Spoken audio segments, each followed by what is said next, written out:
What's going on YouTube? Crypto Matrix here, coming at you with another cryptocurrency stream. And guys, the Bitcoin price is remaining pretty stable right now. But meanwhile, Electroneum did have that move through the ascending wedge to the right, guys. Let me know if you caught that. And guys, I want to talk about the 100 million people worldwide which now use crypto-based assets based on a Cambridge study.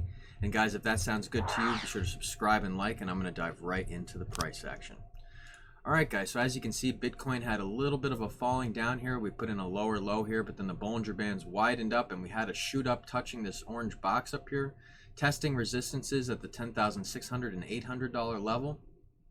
We even tested one at the $700. We pushed right through it and got rejected by the $10,800 level, guys. So that's actually a really good sign.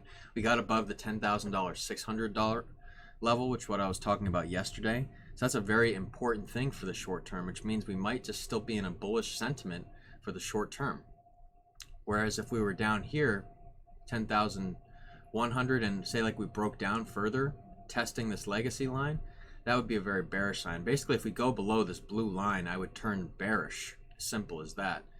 And the CME gap is also right down here as well, guys. So it's almost like something we can't forget about, and especially with being so close. Just a drop down to this line is only 6%. A drop down to fill the CME gap is less than 10%, guys. So it's definitely something that can happen. So I'm being very ready for that. Like, I'm not buying right now. For instance, I got in at under 10,000 again, so I'm kind of just holding.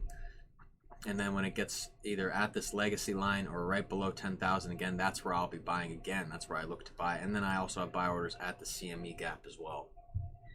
It's something that just can't be ignored, guys. So it's one of those things everybody's tired of talking about it because it's right in everyone's face. But in reality, it's something that, you know, if it fills, it fills. But if it doesn't, it doesn't. And usually they fill sooner than later. So if it takes a long time to fill, it's going to be forgotten about. Say like we pump back up to over 11,000 something. I think it'll easily be forgotten. So what do I think is going to happen right now in the Bitcoin price? I think we're going to kind of move sideways a little bit. If we retest the $10,800 level and push through it, we could see a $10,900 Bitcoin by the end of the week easily. And there's not going to be too much action, I think, over the weekend. But, you know, a rise up to 10,800 is something that's very probable. So hopefully we can push through this resistance right here. This is a very tough zone. Because if you think about it, back in the beginning of September, this is exactly where we were. And we've kind of just fluctuated around within this realm, and now we're back basically where we started at the beginning of the month. So we need some more bullish sentiment to actually push this up. But what we do have for a good sign is the EMA 20 is above the EMA 55. We are pushing above the middle Bollinger Band.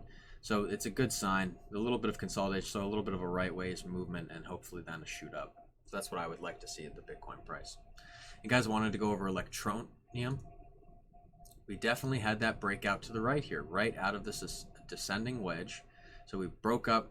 I was talking about testing this resistance up here. That's what we needed to do. We tested, we broke through it, but now we're kind of remaining stable around 0.0050. What do we need to actually push this up to 0.0058? That's where we want to get. We want to get back up in that green box. Well, what's happened every time after a descending wedge? A big rise up of almost, well, that was a 48% from right there.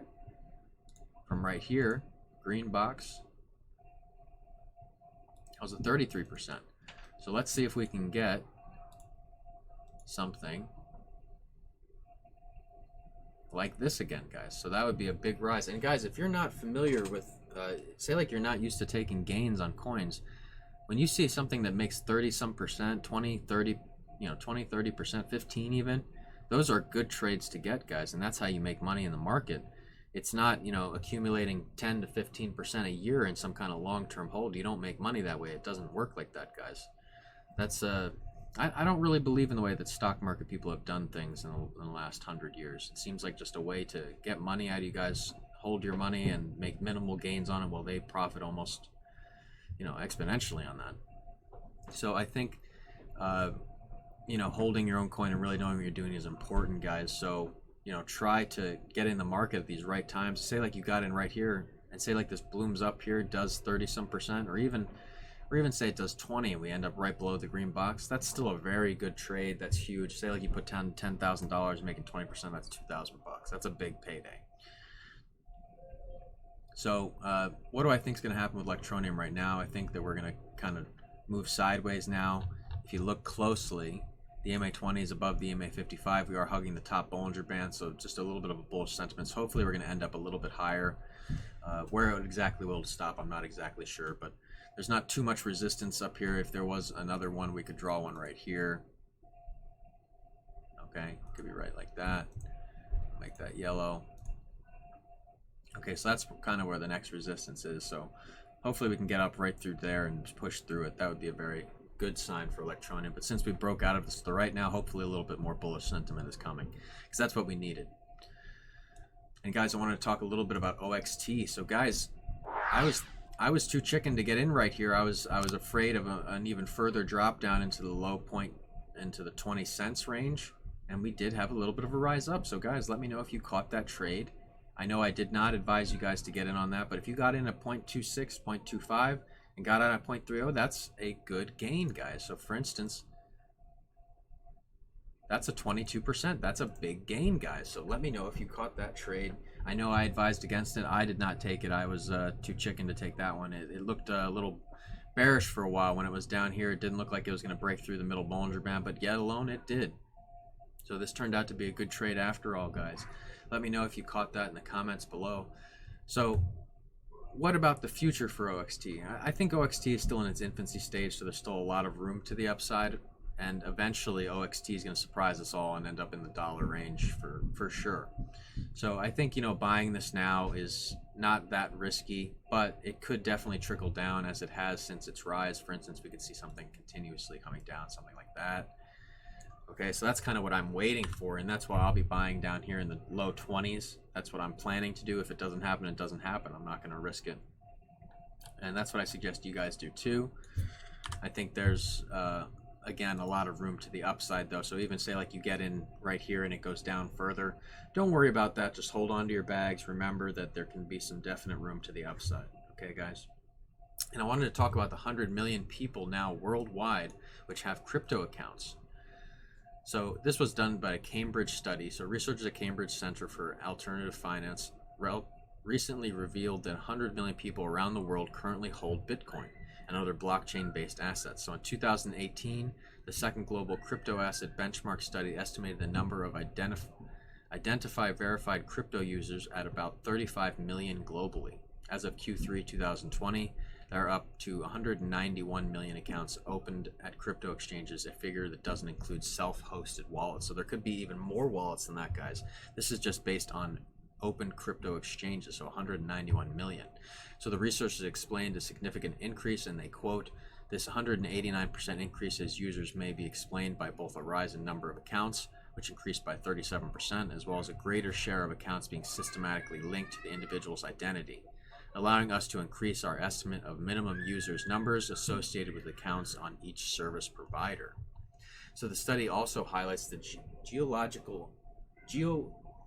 geolocation, of consumers as crypto firms operating from North America and Europe report high user activity, with the median firm indicating that 40% of total users are considered active. According to the researchers, the figure was a much lower for APAC, the Latin America-based firms, which reported a rate of 16% and 10% respectively.